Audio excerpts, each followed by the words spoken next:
Hey, so I just wanted to do a quick reaction of the Juan Soto press conference that just ended a little while ago. Couple key takeaways. First, it looks like he really did choose the Mets in some way. Obviously, the money's important, but it seems like a lot of the teams were talking around the same kind of money.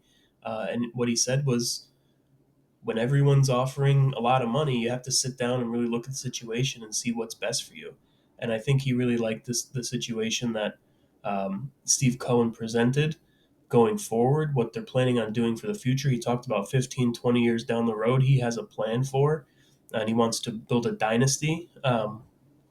Hey, that would sound good to me. But yeah, so obviously money was top of the line, but he can't say that. He'll look greedy if he says, yeah, my number one priority was whoever was going to pay me the most. But it seems like he actually really did like what the Mets had to say about their future. Whether that was the ultimate deciding factor, probably not, but it definitely helped bring the Mets over the finish line. When Steve Cohen said at some point he thought he was out of it, he thought he didn't have a chance. Uh, David Stern said the same thing as well. So I thought that was interesting. Another interesting thing is I was surprised he wasn't close to Lindor or didn't seem to know a lot of the players on the team playing, you know, in the same town with the Yankees, and before that, obviously San Diego and with the Nationals. You would think he would know some more of the players. He did mention that he knows Starling Marte, which makes sense. Could be kind of a mentor player to him, but he did when they asked about the lineup, he did say that they have one of the best leadoff hitters in baseball. Obviously, talking about Lindor, but then he kind of looked over at Stearns and he said, you know, I think it could get a lot better. We have time to make it better. So to me, that means he knows when they were going through negotiations, he was told, hey, we're going to bring Pete back or we're going to keep adding to the offense. So I think he kind of knows the plan. Obviously, he can't say it there, but it seems like he knows something's going on behind the scenes. So that's a good thing.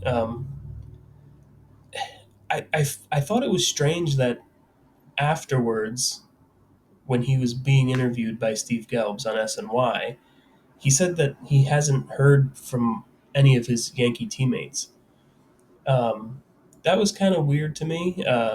You would think Aaron Judge, being the captain, would have at least reached out and sent him a text or called him and said, "Hey, but where's your head at? Do you need me to do anything for you? Like, can I help you? I've gone through this process before. Do you have any questions?"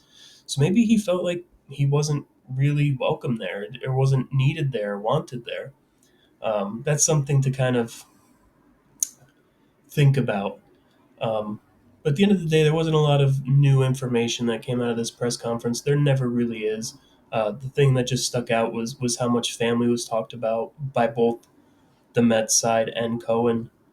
That it came down to, it was the best decision for his family and felt the most welcoming for his family, and that Alex Cohen is really building that culture with the Mets. So I think that's huge, and that will help lure in more players going forward. Obviously, you have two superstars really with Lindor and Soto, so guys are going to want to come and play with those guys. Um, Obviously, you still need another bat. I think Pete has to come back, and obviously you need pitching. But that's not what today was really about. It was more about welcoming Soto and announcing to the world that, hey, we're here, we're ready to spend money, we're ready to win, and I think Soto goes a long way in doing that. But yeah, it was a good day overall. There was still some interviews going on as I was recording this, but yeah, it's a great day if you're a Met fan. And now that's over, and we have to focus on the rest of the off season, and that's what we'll do going forward. But yeah, until then, see you next time. Let's go Mets.